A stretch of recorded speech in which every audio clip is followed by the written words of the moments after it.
We discussed the latest in the Tua Tagovailoa situation, the Kansas City Chiefs' big win on Sunday Night Football over the Tampa Bay Buccaneers, and the Green Bay Packers, if they're a gritted out, grinded out team. All that and more coming up next here on this episode of Locked On NFL. You are Locked On NFL, your daily NFL podcast. Part of the Locked On Podcast Network, your team every day.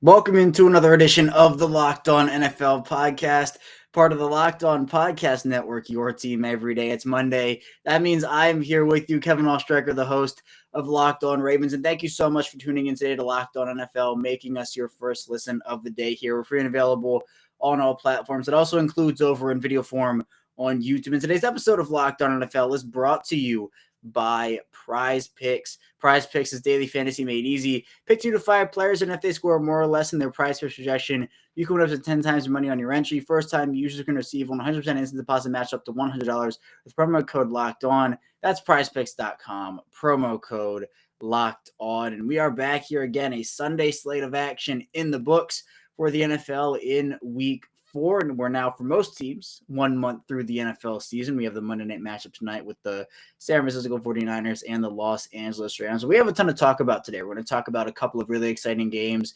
from Sunday's action, but the big story, and this happened on Thursday night and actually dating back a little further than that, is the Tua Tagovailoa situation. And we're going to talk with Kyle Krabs of Locked On Dolphins about the latest, Tua's health, if anybody's to blame for that situation, who to blame in that situation, and more, because it's really important to get the latest on that.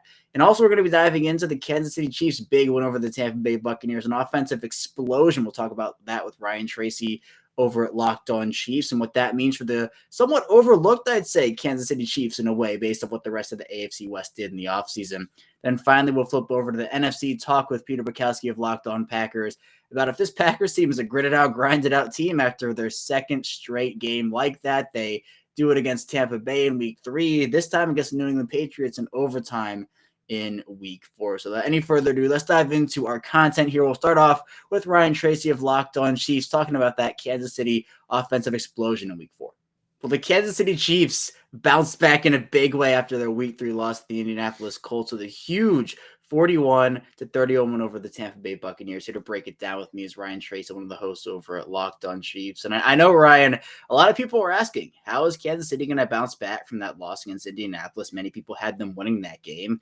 Well, boy, did they bounce back against Tampa Bay. Yeah.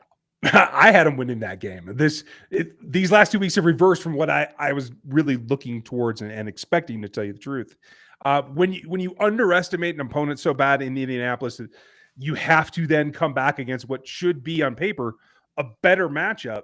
Like, I think that tells you the fortitude that a team has, that you have to actually double down and get back to what you do in the basics and just let fundamental football take over. And when you're looking at this team, we know the talent they have on offense. The departure of Tyreek Hill, a lot of people were questioning how are they going to respond to that. They bring in Juju Smith-Schuster. They have Marquez Valdez-Scantling there. But this Kansas City team, Ryan, against one of the best defenses in the NFL in the Tampa Bay Buccaneers, 417 total yards of offense. I mean, this was pure offensive dominance by Patrick Mahomes, who was always known for pulling the hat out, or the rabbit out of the hat. Many occasions, you see the flip to Clyde Edwards-Helaire in the end zone. You're just like, what is he doing here? This is incredible. What did you see from Patrick Mahomes on Sunday night? I saw a million times where I have to calm myself down after screaming at the television, don't get hit, because he just doesn't. The selfless abandon that he throws himself around at has not gone away. That was not an aspect of the game with Tyreek Hill.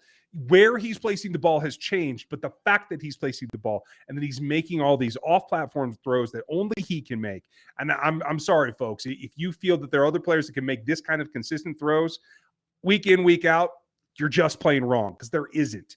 There's guys that have it on a day or two, but everything that he did tonight really was a reflection of the fact that they got embarrassed last week. They got their butts kicked, and they had to come back and do it. And I don't think any play really resembles that more than the fact it wasn't a throw.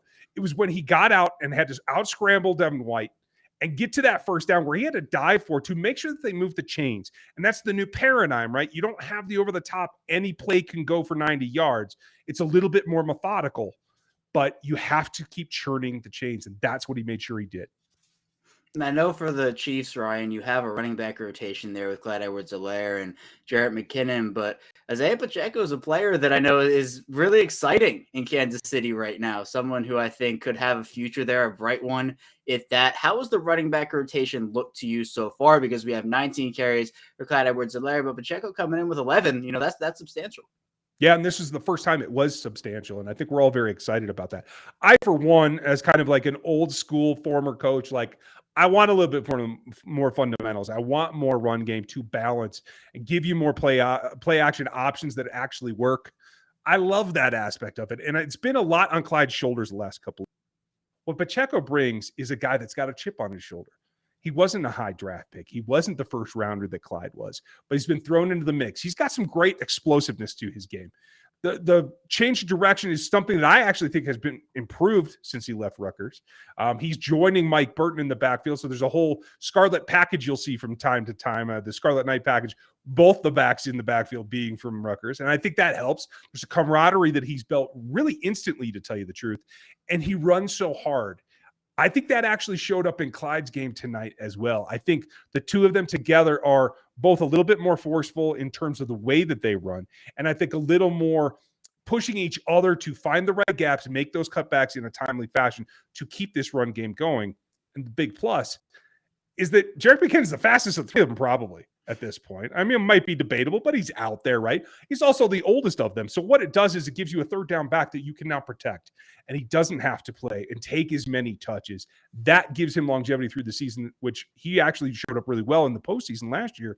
That's what they always have an eye on in Kansas City is how do we make it not 17 games, but 20 games? And how do we have our offense intact?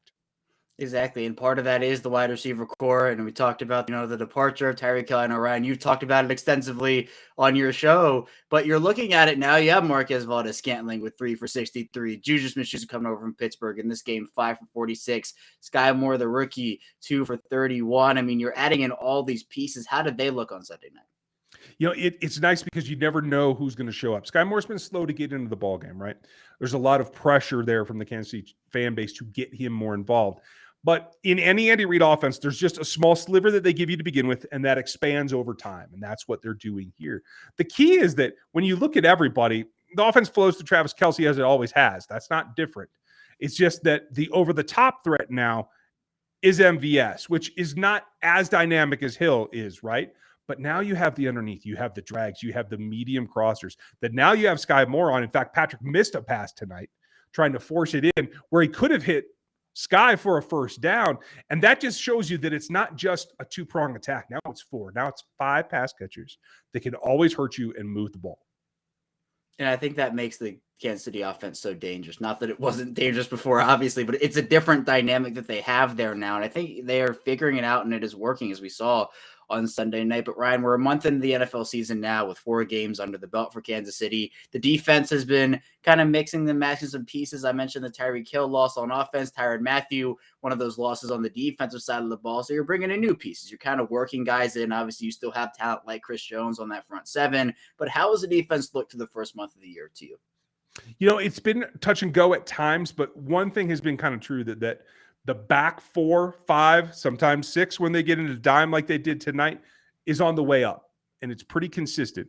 In my opinion, the second best player on this defense now is L'Jarius Sneed. And if you guys don't know, for anyone, a fan of another team that doesn't know L'Jarius Sneed's name by now, go look it up because you're going to see more and more of him. He's at a Pro Bowl level now. I think if he continues to ascend, his pass rush is probably the best DB that I've seen in, 6, 7, 8 seasons. I mean, Ed's been gone a while, right? But there's a lot more to that game. He could make an actual all-pro run if he continues to ascend this year. And, there was so much talk, Ryan, this offseason about the AFC West and what Las Vegas did, what the Chargers did, what Denver did.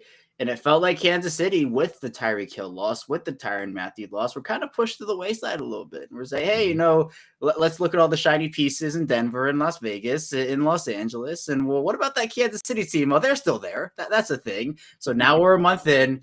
What does the AFC West landscape look like to you right now? The AFC West looks, honestly, a lot like it did the last 3-4 seasons. The Chiefs are dominant at this point. And it comes down to this. Everybody can have a 3-star Michelin chef, right? That's great. That's what the Chiefs have. Andy Reid, Patrick Mahomes, you got a couple of them, right? You can go out and buy excellent groceries, but if you don't have those chefs, you can't cook the greatest meal on earth, right? That's what they're finding in the rest of the West. The Chargers can't stay healthy. Russ hasn't been able to turn that team around in Denver. You don't know what's going on. The addition of Devontae Adams thought was to be the savior of the Las Vegas Raiders. That hasn't happened yet either. You have the pieces, you have the ingredients, but nobody's cooking that end-all, be-all lifetime meal yet. And that's what it is, where it's any given Sunday with this, and you can look at the box score, you can look at the teams on paper, but you got to get out there on the field. And the consistency that Kansas City's had over these past couple of years, you can't ignore that, especially when they brought back so many key pieces. And Ryan, what's the next month look like for Kansas City? What's their schedule like? Who do they match up with, and what are the big games? Oh, is there more than one game? The Buffalo Bills are squarely on the radar, especially after the 13-second game last year. Now, I know the Bills have been struggling a little bit from a perspective of putting up points and that kind of thing. The Chiefs can't overlook the Raiders in the meantime, but that is clearly the marquee of the second quarter of the Chiefs season. I had them going 3-1 in each quarter, basically. I projected them at 13 wins for the season. I still think that that's a possibility. I had the Indy and Tampa Bay games reversed, but this next one, it is about beating the Bills. And I don't care what's going on. If it's Josh Allen and Patrick Mahomes on the same field, there's going to be fireworks. It's about controlling that and making sure you're the guy that has either 13 seconds or 13 points more than the other guy at the end. And it's really fun, Ryan, to me to go over some unsung heroes for teams throughout the first couple weeks of the year. If you had to pick like one guy maybe on offense, one guy on defense, who are a couple names you want to throw out as guys who will really help this team but might not be getting the recognition you think they deserve? Unsung heroes are out there. I mean, there's a ton on this roster, and it's all guys fighting and scrapping, right? But the one guy who hasn't gotten the attention that I think does deserve to be, and they showed it a little bit on the broadcast tonight, it is Andrew Wiley, a guy that is standing in for Lucas Niang. He is, for all intents and purposes, a backup that is starting again. He has started for this team in the past. A lot of questions about the play of Orlando Brown Jr. on the left side, but on the right side, Wiley's had some struggles, but he's locking it down enough to get by, to give some solid play at right tackle. Nobody talks about him. When you're playing next to Trey Smith and Joe Tooney and Creed Humphrey, it gets away from you a little bit. On the defensive side of the ball, I don't think you can overlook, and I know the linebacker is not the be-all position that it used to be. This isn't, 1987. But Nick Bolton has come a long way. He's outperformed my draft stock on him, and I did a lot of film on him before he was drafted. He's manning the middle, and he's not in any way, shape, or form now the liability that we thought he would be in the nickel sets. He can be the single linebacker. It was him and Tom Brady face-to-face a lot tonight. He got it done. He got to the sidelines and made plays. He got things organized for that front that still needs some work, in all honesty, but he's captaining this defense, and I think that's going to pay off down the line. Big win for Kansas City on Sunday night, 41-31 over Tampa Bay. For more on the Chiefs, go check out the Locked On Chiefs podcast. Ryan does great work over there. Be sure to subscribe, follow them in audio form as well, part of the Locked On Podcast Network. Ryan, thanks so much for your time. I appreciate you. Yeah, Kansas City's had an impressive start to the season after obviously losing Tyreek Hill and Tyrann Mathieu. They still do have Patrick Mahomes and Andy Reid and Travis Kelce and those pillars there, absolutely. But coming up next here on Locked On NFL, we'll be diving into the latest on the Tua Tagovailoa situation with Kyle Krabs of Locked On Dolphins. So don't go anywhere. We still have a ton to talk about here on Locked On NFL. But first, I do want to tell you a bit about Prize Picks. And fantasy for me has been a part of my life for a super long time. I've enjoyed it. I've won leagues. I've lost leagues. And with Prize Picks, there's a ton to like about it. You can have so many current entries. You can also win a ton of money, which is a really nice bonus. You pick 2 to 5 players, and if they will go score more or less in their Prize Picks projection, you can win up to 10 times your money on any entry. There's no competing against other people. It's just you versus the projections that are available. Prize Picks offers projections on any sport that you watch, and that includes the NFL. You have the NBA, MLB, NHL, PGA, college football, college basketball, and so much more. Entries can be made in 60 seconds or less. It's really that easy. You have safe and fast withdrawals. They're currently operational in over 30 states in Canada as well. So download the PrizePicks app or go to prizepicks.com to sign up and play daily fantasy sports. First-time users can receive 100% instant deposit match of $200 with promo code LOCKEDON. So that means if you deposit $100, PrizePicks will give you $100. If you deposit $50, PrizePicks will give you $50. Don't forget to enter the promo code LOCKEDON at sign up for an instant deposit match of up to $100. We are back, our second segment of Locked On NFL. Kevin Ostrecker, your host, still here with you. Thank you so much for making us your first listen here on Locked On NFL. Be sure to subscribe on YouTube, follow along in audio form as well. And also be sure to check out NFL key predictions on every Friday for Locked On NFL. Locked On's local experts give you the inside scoop on the 5 biggest games of the NFL weekend, including Sunday, Monday Night Football, plus betting advice from the field's leading experts, Bet Online. Follow NFL key predictions every Friday on Locked On NFL, available on the Odyssey app, YouTube, and wherever you get your podcast. But now we're going to be diving into a very important situation, the Tua Tagovailoa situation, the concussion situation, where obviously he suffers 2 very scary injuries in a matter of just a couple of days. We'll talk with Kyle Krabs of Locked On Dolphins about the latest coming up now.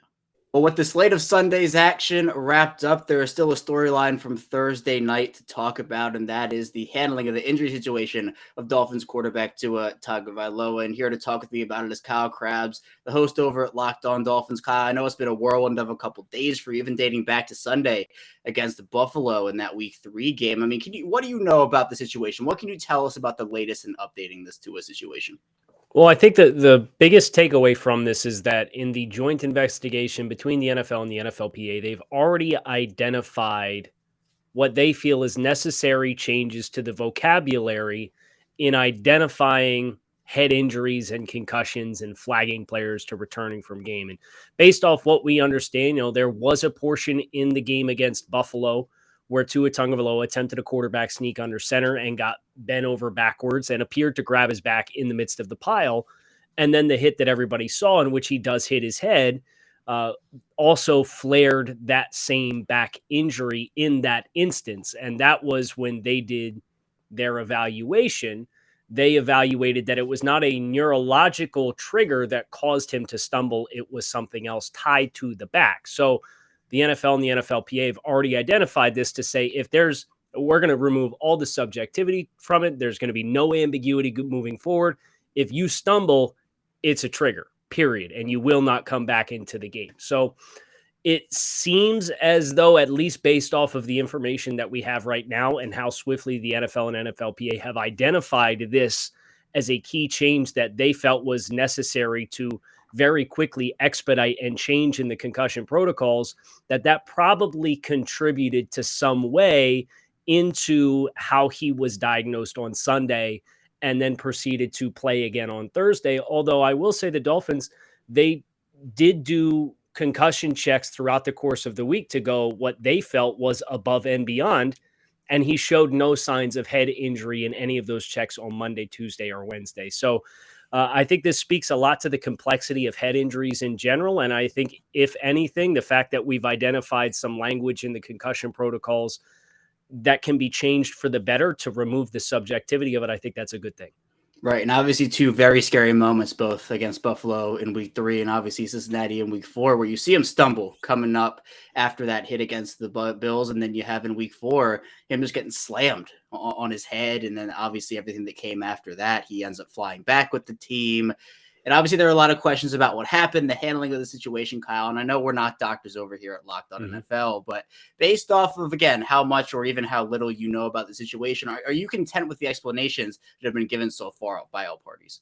Well, I'm going to reserve my right to find out exactly what the investigation finds as far as the specifics. And it sounds like that is going to be a very transparent reveal and summarization of all of the events. I think it's very difficult. And I, to one degree, I do sympathize with head coach Mike McDaniel and him saying, if the paid medical professionals tell me this, why would I not believe otherwise? Right. So I do think it is pretty eyebrow raising that the non-affiliated neurologist that was there and a part of that process for Tua Tagovailoa from the NFLPA has been relieved of his duties. I think that indicates that there were some things that were not handled to protocol at the very least, and that's a shame. And I think there's probably a lot of layers that were involved here that kind of created this perfect storm of an incident. And of course, the 4-day turnaround for Thursday Night Football is really what makes the head injury scary, assuming that he did indeed have the head injuries that appeared that he had on Sunday and then again on Thursday. So if it is found that there are egregious mistakes or mistakes that were made, then yes, the people culpable need to be held accountable for them. And thankfully, it doesn't sound like we're going to have to wait too long to find out the exact details. It sounds like within the next week or so, that summary will be released for us all to kind of process exactly what happened. Right. And you mentioned some of the comments that Mike McDaniel has made over the course of these last couple of days following the game. Based off of those, what have you kind of seen and heard from him, and what are your responses to those responses? Yeah, he's pretty emotional talking about it. You could tell he's as a player's coach. There's he said, I'll never feel comfortable or uh, want to see a player taken off the field in that kind of manner. And based off the information that he was given through the game day procedures, he made decisions that he felt were best for the player and best for the team based on what he was given at the time. And I know if I put myself in those shoes, Coach McDaniel's the one I think I can sympathize with the most if something was misplayed, because he's not a neurologist. He's not the team doctor. He's the head coach who has the doctor coming to me to say, hey, he's good to go. So I don't envy that spot in the midst of all of this. And I'm sure if it is found that there are missteps that were taken along the way, Coach McDaniel will probably carry some guilt of that. But I do know he has repeatedly said in their evaluation of Tua, both on Sunday and in the days following leading up to the Thursday game, he presented no signs of a head injury whatsoever. So I think, is it possible this is just a really unfortunate coincidence? I guess. I think everybody can kind of look at it, and there's certainly been a lot of people that have drawn their own conclusions based on how Tua Tagovailoa responded to the first hit on Sunday, and they have the right to do so. And like I have said, thankfully we will get clarity in the process of this. And for Tua Tagovailoa's sake, he needs to take the time, however long that be, to make sure that he's 100% before he steps on a football field again. Yep, I 100% agree. And I know, Kyle, you look at the importance of Tua's situation, the health of Tua, and I think that's the most important thing when you break it all down. Can you give an update on just how he's doing and what you've heard from him over the past couple of days? Yeah, so he released a statement the day after the game, and so it's thanking everyone for their thoughts and wishes, and says he's feeling much better and is looking forward to undergoing the recovery process, so that he can eventually get back on the field with his teammates. And we got a report over the weekend that he did have a CT scan done over the weekend, which came back normal with no alarming signs or anything that would be a red flag as far as a more significant brain injury. And from my understanding, the severe concussions would show something on a CT scan. So it sounds as though some of the more doomsday or worst case scenarios here have been avoided, and that Tua can expect to have whatever timetable it will be, but can expect to make a full recovery from this. And the Dolphins just need to do their diligence to make sure he's not placed in a situation to experience more head trauma or hits before that full recovery takes place. Right, absolutely. And with this situation, Kyle, you now have Teddy Bridgewater stepping into Tua's role for however long that is, as you talked about. So with Tua on the sidelines, depending of if it is a week or however long it is, how confident are you that Teddy Bridgewater can be that guy for the Dolphins and lead them to where they want to go? Well, he ironically enough completed the longest air yards completion of the season on Thursday night when he came in the second half with a 61 point, just short of 62-yard air yard completion to Tyreek Hill. But that's not Teddy's game, right? So I think the challenge for Miami is going to be getting the run game going, which they have not done in the first month of the season. I think you have to be a little bit more balanced offensively than what you can be with Tua Tagovailoa, because Teddy doesn't have the same ball handling skills to really win and play fakes and get outside the pocket like Tua does on designed rollouts. Not that Tua really kills you on extended plays in general, but you certainly look at the schedule and you're thankful that you're through the gauntlet of New England, Baltimore, Buffalo, Cincinnati, and you have the New York Jets, you have the Minnesota Vikings, you have the Pittsburgh Steelers as the next three.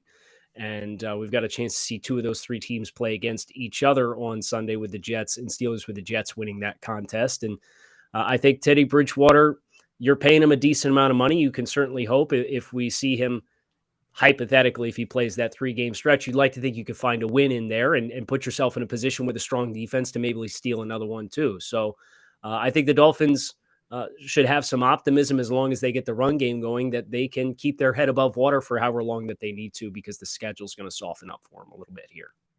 Right, and obviously, we're hoping Tua makes a full recovery here, is able to get back on the field as soon as it is possible, and it is safe for him to get back onto the field. But in the meantime, it will be the Teddy Bridgewater show until Tua is back out there. And for more on this situation and the Dolphins, be sure to check out the Locked On Dolphins podcast, where Kyle will have all the latest information on the situation, breaking it all down there. Kyle, thank you so much for joining me here.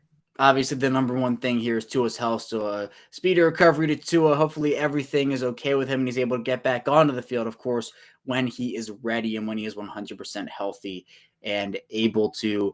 Coming up here, though, in our final segment of Locked On NFL, we're going to be diving into the Green Bay Packers, a team that won a close game against Tom Brady and those Buccaneers last week, won a close one against Bailey Zappi and that New England team in week 4. So be sure to stay tuned. We still have a ton to talk about here on Locked On NFL. But first, let me tell you a bit about Built Bar. And if you haven't tried Built Bar Puffs yet, you're really missing out on one of life's greatest joys. And there's a new flavor in the delicious cookie dough. It's covered in chocolate, and Built has done it again because the cookie dough chunk puffs are here. They have a light and chewy texture. They're real cookie dough chunks, and of course, they're covered in 100% real chocolate. And cookie dough chunk puffs are only 160 calories, and they have a whopping 15 grams of protein in them. And like all Built Bars, new cookie dough chunk puff is covered in 100% real chocolate. That means they're healthy and tasty. Chocolate covered cookie dough with a light, fluffy texture. It really is so good. And you're going to love the new cookie dough chunk puff, whether you need a snack for your workout, a late night treat, or you need to grab a quick bite. Built is the perfect protein bar, and they taste better than a candy bar. Dish the calories, fat, and sugar. Grab yourself a Built Bar. Go to Built.com, use promo code LOCK15, get 15% off your order. Use promo code LOCKed15. And we are back here with our final segment of this Monday edition of Locked On NFL. Kevin Oestreicher still here talking football with you. Thank you so much for making us your first listen here on Locked On NFL. Subscribe on YouTube, follow in audio form, the whole 9 yards. It helps out a ton. And be sure to make your second listen of the day the Peacock and Williamson NFL show. Brian Peacock and former NFL scout Matt Williamson give you the expert NFL analysis in less than 30 minutes. It's free and available wherever you get your podcast. Well, let's talk about this Green Bay Packers team. They have that number 12 over there in Aaron Rodgers. They beat the Tampa Bay Buccaneers last week. They then beat the New England Patriots this week, but two very close, hard-fought wins. And is this the new Green Bay Packers? These gritty, grinded-out Packers. We'll talk about that with Peter Bukowski coming up right now. Well, the Green Bay Packers have had a couple of gutsy wins during the 2022 season. That did not change in week 4 as they pull out a 27-24 overtime win over the New England Patriots in Bailey Zappi. And here to talk about that with me today, it's Peter Bukowski, the host of Locked On Packers. And Peter, after that Tampa game, you get the Patriots up in week 4 and you're thinking, oh, well, it can't be as difficult as that game to grind out. And it became a grinder, an overtime game. I mean, what are your overall thoughts on how this game went and how it progressed over the course of not just 60 minutes, but also overtime? Yeah, I was convinced until the second quarter that Bailey Zappi was the name of a dead ball pitcher, but I still am not convinced that's a real person. But he had to play for the Patriots because they ran out of quarterbacks, and for the Packers, this was not the way that you wanted to win this game. It's nice that you did. Right, 3-1 in an NFC that looks pretty wide open. Are there any good teams in the NFC? I'm not entirely sure. The Eagles probably after that, TBD. And so I think if you're Green Bay, you're just like, we'll bank the win. 2 wins by a total of 5 points the last 2 weeks, and they come down to plays at the end of games. In the case of Tom Brady, yeah, that you probably felt better about that one than. And a week later, they get boat raced by the Chiefs, and then you're sort of like, I don't know how good that win was. So. Defensively, it was one of those things where you wanted to really take this game by, the scruff of its neck, and you wanted them to dominate. And what's funny is I went back and looked at it after the game, and I was doing my show for Locked On Packers, and I was like, oh, the defense, blah. And then I looked at it. They gave up 271 yards. The Patriots didn't even get to 300 total yards, 104 net passing yards. Yeah, they gave up $167 on the ground, but they outgained the Patriots by 170 yards, by a yard and a half per play. Like, this game was not really this close. It was an Aaron Rodgers pick 6 that was late and inside, which is not something Aaron Rodgers ever does. They fumbled the ball. Romeo Doubs fumbled the ball in his own territory, and he dropped what would have been the game-winning touchdown.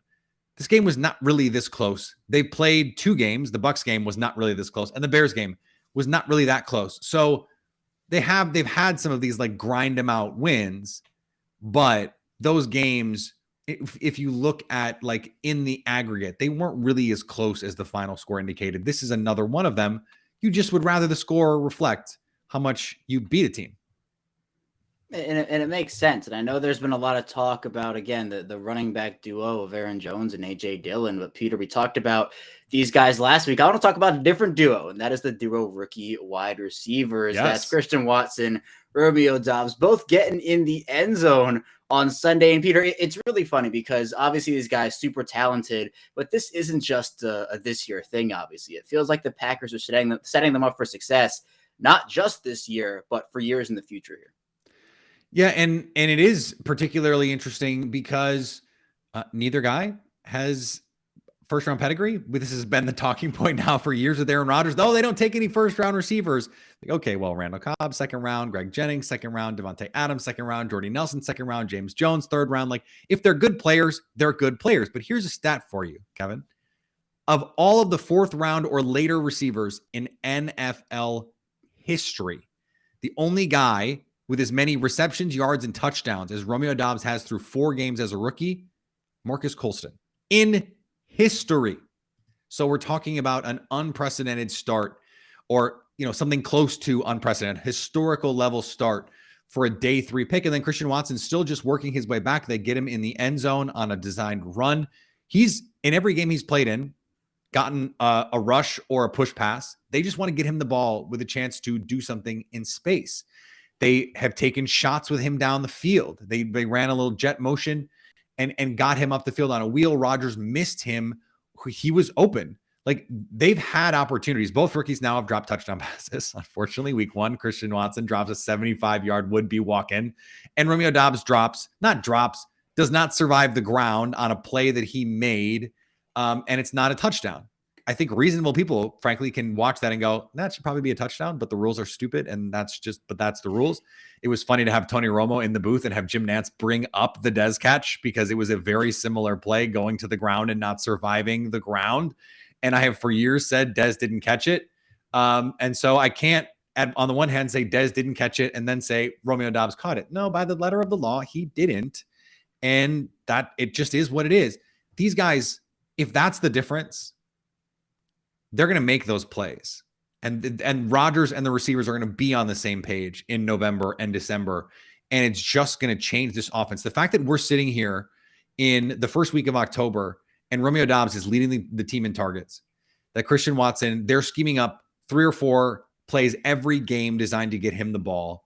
And then you're getting, in a game like today, Allen Lazard, 6 catches for $116. He was huge for them. Randall Cobb, it's still, the joke on Packers Twitter is that it's third and Cobb, because it doesn't really matter if it's anything more than 3. If they're probably not going to run the ball, they're going to try and get the ball to Randall Cobb. And he has 3 catches, all of them for first downs, and all of them pretty momentous in the course of the game. Big Bob Tunyon has the touchdown. So they're able to ham and egg it. And I've been saying this all year, Kevin, and going back to the summer, what the Packers need to win is they need to play defense the way that they're capable of. They need to run the ball the way that they're capable of, which, by the way, they did in spades in this game. Aaron Jones continues to be an absolute monster.